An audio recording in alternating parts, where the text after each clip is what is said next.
number of coronavirus cases at nursing homes in Durham continue to grow at an alarming rate. At the Durham Nursing and Rehabilitation Center, there are 111 confirmed cases of the virus, and just into our newsroom, 12 people from there have died.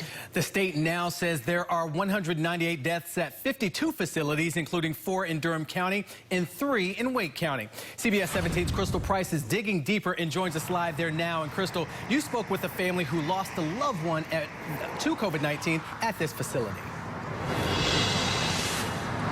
Yeah, tonight that family is heartbroken. They say more needs to be done to protect the residents at this facility. He had a big heart. There wasn't a stranger that he met. Rodney Lowe was a loving father and grandfather, and to Wendy Boda, he was her hero. My dad was definitely one who lived life to the fullest. But early last month, he contracted the coronavirus while receiving care at the Durham Nursing and Rehabilitation Center after having a stroke. Boda says she wasn't told by the facility until 2 weeks after he had tested positive. I just wish that we would have been told earlier. We were never notified that there was such a big problem there at the facility. Just 3 days after she got the news he tested positive, Boda got the call that her 64-year-old father, who she says didn't really have any underlying health conditions, died from COVID-19. It's just upsetting because, you know, we could have had more time to prepare ourselves. Also, she says the facility hadn't told her about the more than 100 coronavirus cases at this facility. To me, somewhere there was a failure to protect its residents. When you look at the other neighboring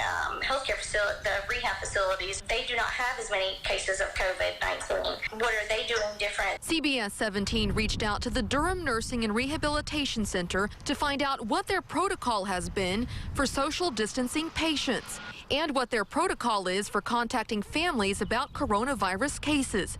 But we have not yet heard back. I would hope that in the future they would have a better plan to eliminate exposure to other members that are living there.